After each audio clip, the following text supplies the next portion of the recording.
Bonjour à tous les bowlers, à tous les hoopers et bienvenue sur Flyweb Tropical, la télé et la radio qui prennent leur envol sur le web. Vous êtes dans Afro Buzzer Time, l'émission qui met en valeur le basketball africain en Afrique et ailleurs. Au sommaire de cette émission, aujourd'hui même commencent les éliminatoires pour la Coupe du Monde féminine de basket et l'Afrique est représentée par 4 pays et on vous donnera, on va dire, les chances des représentantes de l'Afrique. Lors de la dernière fenêtre de qualification pour la Coupe du Monde, cette fois-ci Coupe du Monde masculine, on a vu un Sirima Kanouté de gala. Le meneur de jeu malien était pour nous le MVP de cette fenêtre et nous vous brosserons son portrait. C'est la course à l'armement pour ce qui concerne la Basketball Africa League qui commence le 27 mars prochain à Pretoria et l'APR du Rwanda vient de dégainer en recrutant, rien que pour ça, un double champion NBA. Et puis nous allons lancer un SOS dans cette émission, un SOS pour le gymnase du Nyayo Stadium de Nairobi au Kenya. Ce week-end, les matchs ont été reportés tout simplement parce qu'il a plu au Kenya ce week-end et l'eau de pluie est tombée dans le gymnase. On n'a pas pu disputer le championnat. Et puis l'ONG Giants of Africa, présidée par Masai Ujiri, ancien président des Toronto Raptors en NBA, mais qui continue de réaliser de grandes choses pour le développement de la jeunesse africaine, a offert un terrain à la ville de Koulikoro au Mali et nous reviendrons sur cet événement. Et nous terminerons dans notre rubrique NBA par des nouvelles de Kaman Malouache. Kaman Malouache, le joueur sud-soudanais de Phoenix Sun en NBA, apprend patiemment son métier et je peux vous dire que pour lui, le futur est prometteur. Voici donc pour le sommaire Afro Buzzer Time numéro 154. C'est parti.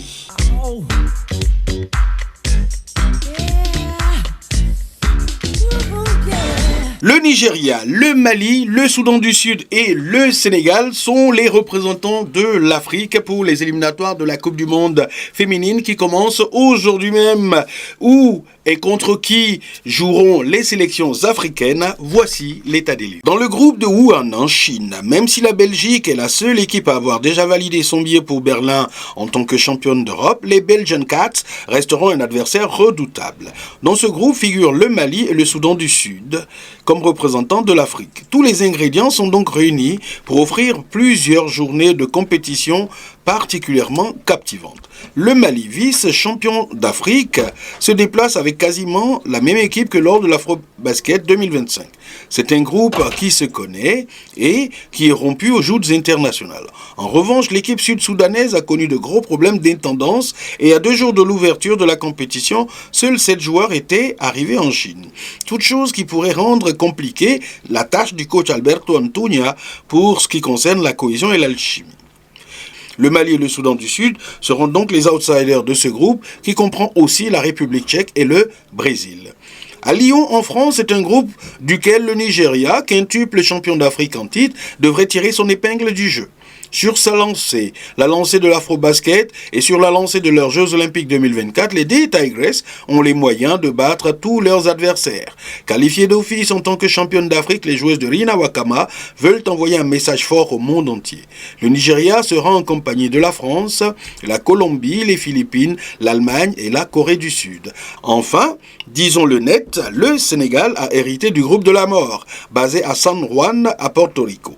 Outre le pays hôte, les Lions de la Teranga auront à se coltiner les États-Unis, la Nouvelle-Zélande, l'Italie et l'Espagne. Autant dire, du très lourd attend les joueuses du sélectionneur Cheikh Sarr. Nommé il y a juste quelques semaines, le coach sénégalais devra se servir de ses joutes comme base de travail et avoir une idée claire de son équipe. Mais une surprise n'est pas à exclure.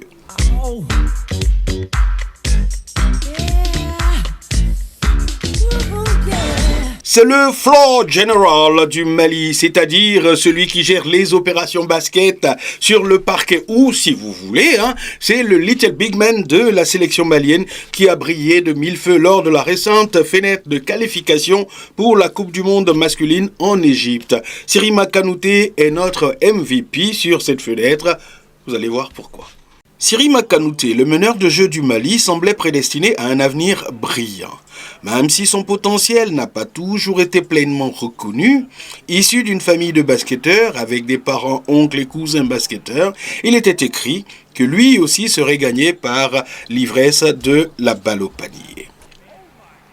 Adolescent, il avait déjà inscrit son nom dans l'histoire des compétitions de jeunes de la FIBA en portant le maillot malien. Meilleur marqueur et meilleur joueur de l'Afrobasket U16 en 2017, il poursuivra sur sa lancée lors de la Coupe du Monde U17 un an plus tard, en terminant meilleur marqueur de la compétition avec 24,5 points par match.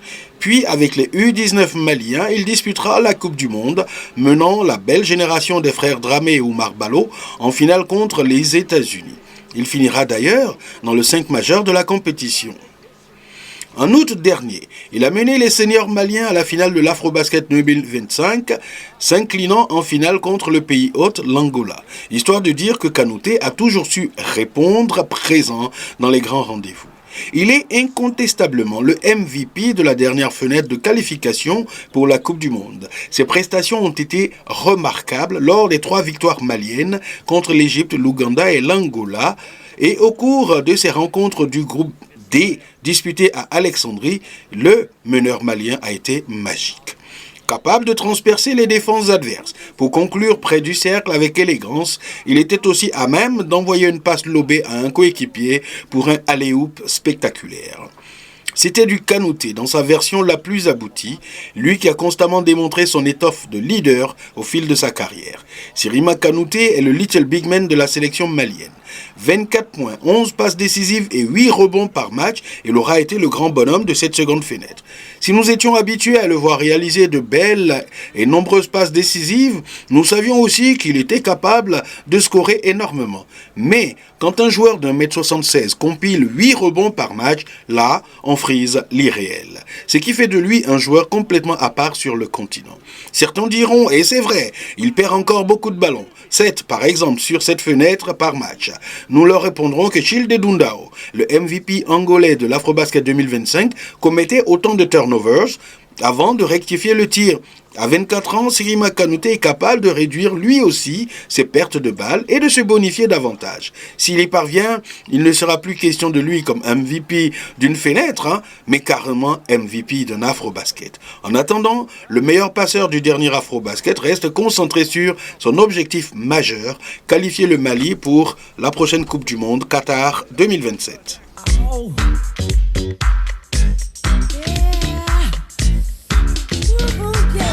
Je le disais dans les titres, c'est la course à l'armement lourd en vue de la Basketball Africa League qui commence ce 27 mars à Pretoria en Afrique du Sud. Et l'APR du Rwanda vient de frapper un grand coup. L'APR a dégainé en recrutant un double champion NBA, Quinn Cook. Rien que ça. Il a été partenaire de Stephen Curry, il a été partenaire de Kevin Durant, il a été partenaire de Draymond Green quand il jouait aux Golden State Warriors. Il a été partenaire de LeBron James et d'Anthony Davis quand il jouait aux Los Angeles Lakers. C'est pas mal, non? Alors, pour ceux qui ont une idée vague de qui est Quinn Cook, pour ceux qui ne se souviennent plus vraiment qui est Quinn Cook, ou tout simplement pour ceux qui ne savent pas qui est Quinn Cook, séquence rattrapage.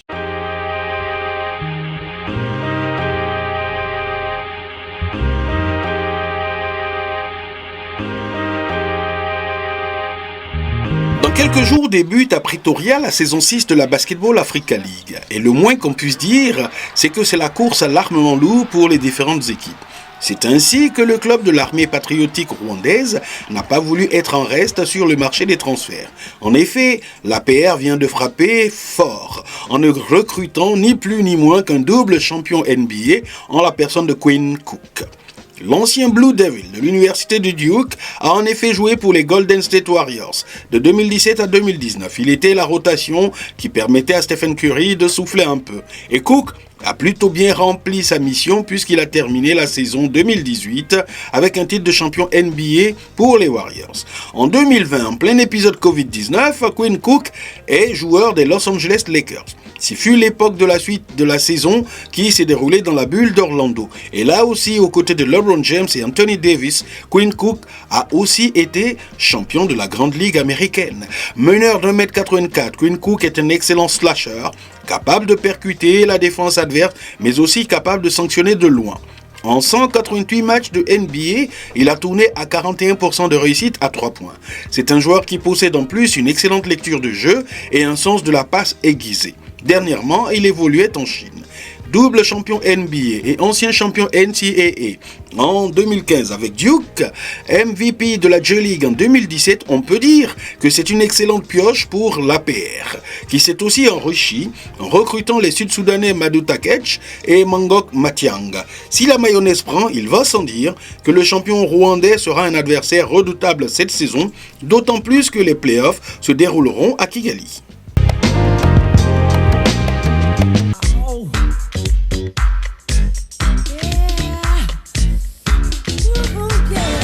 Si je vous dis que j'ai joué dans cette salle et je ne suis plus très jeune, vous comprendrez pourquoi je lance un coup de gueule, mais qui est aussi un SOS. Un SOS pour le Nyayo Indoor Stadium ou le Nyayo Gymnasium. Le week-end dernier, il y a eu de fortes pluies au Kenya et l'eau s'est invitée dans la salle de basket, interrompant donc les matchs de la Fédération kenyane de basketball. Et le pire, c'est que le Nairobi City Thunder qui devait jouer ce jour-là se sert des matchs de championnat pour préparer la Basketball Africa League qui arrive. Et c'est très compliqué aujourd'hui au Kenya d'avoir une salle potable. Or, dans l'optique de la CAN de football prochaine, le Kenya co-organise cette compétition. Est-ce que les autorités kenyanes, est-ce que s'il vous plaît, en prélude de tout ce que vous faites pour la CAN de football, vous pouviez construire une nouvelle salle omnisport qui aiderait toutes les disciplines qui ne sont pas football? S'il vous plaît, faites-le parce que ça, c'est un SOS. SOS pour le Nyayo Stadium.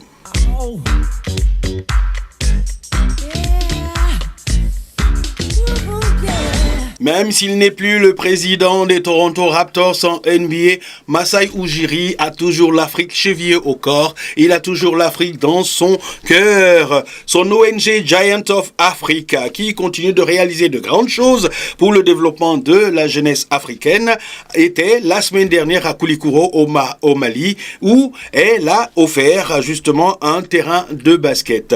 Et ceci en attendant quelques événements à venir sur le Ghana et sur la Sierra Leone.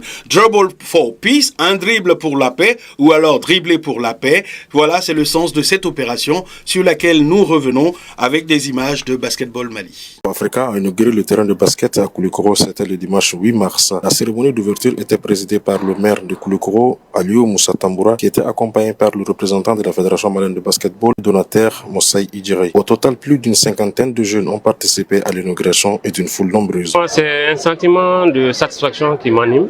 Nous remercions vraiment Giant of Africa pour cette initiative.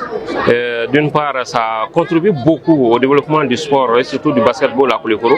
Et de l'autre côté aussi, puisque le terrain là était vraiment envahi par des ordures. Donc ça contribue aussi à la propriété de la ville. Donc c'est une bonne initiative. Nous ne pouvons que les remercier et nous leur souhaitons vraiment bon vent et vivement d'autres terrains à Koulikoro. Et vraiment, nous allons tout mettre en œuvre afin de soutenir la Ligue régionale de basketball pour au moins veiller sur tout ce qui va se passer sur ce terrain. On va les appuyer en termes de fonctionnement, en termes d'entretien, pour que ce terrain-là puisse être beaucoup plus bénéfique pour la population de Koulikoro. Et ça sera vraiment, nous allons demander à cette population de prendre soin de ce terrain, pour que nous puissions au moins avoir beaucoup de terrains à travers Giant of Africa. C'est une joie énorme parce que non seulement c'est la première fois qu'on fait un terrain ici, c'est le 45e terrain qu'on fait et c'est le premier dans une série de 10 terrains qui vont être construits dans le Sahel. Donc c'est une satisfaction énorme de pouvoir venir ici pour la première fois et faire ce terrain dans cette communauté que je connais être une communauté de basketball. Mais écoutez, l'objectif est simple, c'est de donner aux enfants de cette communauté une opportunité de jouer au basket. Nous tous, que ce soit Massa Ujiri, Gadou Lewinji ou moi, nous avons grandi dans des quartiers qui avaient un terrain de basket. Donc c'est ce basket qui nous a permis d'être là où on est aujourd'hui. Donc on croit vraiment en cette notion de proximité du terrain. Et on pense que dans une communauté, le basket peut apporter aussi énormément de valeur chez les enfants, n'est-ce pas? On sait que c'est un sport qui donne beaucoup d'opportunités académiques, qui unit les enfants, qui unit les communautés. Donc pour nous, c'est important d'avoir un terrain dans une communauté comme celle-ci. C'est un message de paix, parce que effectivement, on essaye d'apporter la paix par le biais du sport. Donc c'est dribbler pour la paix, donc dribble for peace, et c'est pouvoir permettre à ces enfants d'utiliser le sport comme un outil de réconciliation, un outil d'unité au sein de notre jeunesse africaine. Nous osons y croire que Giant of Africa continuera à appuyer le basketball malien.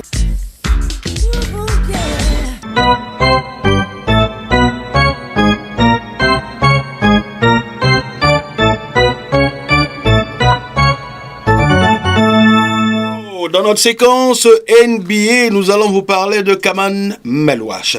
Drafté très haut l'année dernière en 10e position, le jeune Soudanais de 18 ans a suscité de nombreux commentaires ces dernières semaines, tout simplement parce qu'il ne joue pas beaucoup. L'optimisme de plusieurs a basculé dans une forme de fatalisme parce que Melwash ne joue pas. Eh bien, laissez-moi vous dire que c'est tout à fait normal. Même s'il fait 2m18 pour moi, c'est un gamin, il n'a que 5 ans de basket à ce niveau-là. Il doit apprendre son métier pour devenir une valeur sûre en NBA. Faut pas qu'il soit un espoir très très vite déchu. Vous comprenez? Et ce que les Suns ont compris, si moi je l'ai compris, les Suns l'ont encore mieux compris. Donc il joue beaucoup de matchs en J-League, c'est-à-dire l'équipe de développement des Phoenix Suns. Et puis quand on le rappelle chez les grands, il fait de très bonnes choses. Cette semaine, à la faveur des matchs chez les grands, et puis aussi parce que le pivot Mark Williams était blessé, Kaman Melwash a égalé avec 5 contres,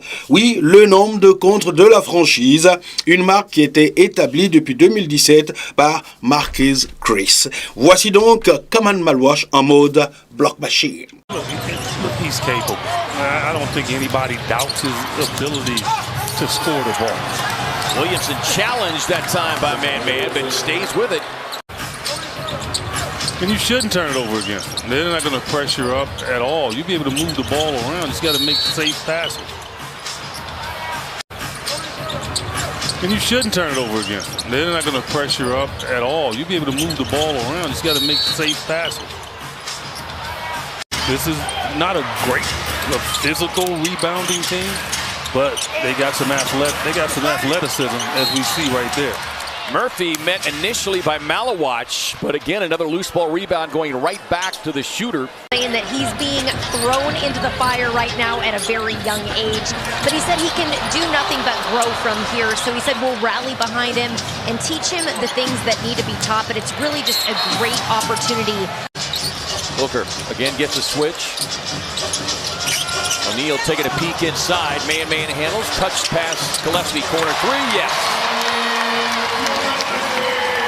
Career highs in scoring, 17 per game. He's got 14 so far tonight. Booker, the defender, grabbing the arm, it looked like. Long rebound back to him, taking it to Allen. 2.5 to go in the third. Now the key is for the Suns to be able to maintain as Malawach. Suns get back that three. They had to give up on the Murphy free throws. Here's Misi trying to turn the corner down the lane, and Man says no, sir. Tied up by Murphy. Jones out there. Fleming driving, powers it up, stays with it once, twice, and both the rookies right there. Right there, clean it up. Williamson posted up here on Jalen Green. You need help. Man right there with the help. Williamson gathered. Malawach. Stay down. Murray trying to bait him and forces him into a tough shot. That won't go down as a block, but they have through their analytics department. Yeah, and look, Highsmith as well. Man on the roll, hammers it home.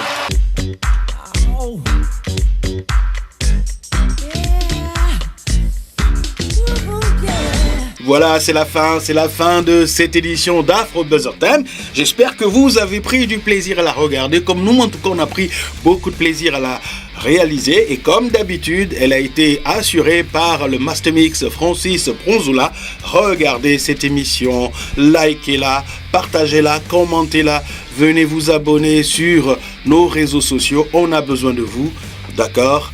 Faites-nous plaisir, on a besoin de vous, on a besoin de votre soutien. Allez, on se retrouve la semaine prochaine pour un prochain numéro d'Afro Buzzer Time. D'ici là, prenez soin de vous, prenez soin des vôtres. Vive le basketball africain. Bye bye.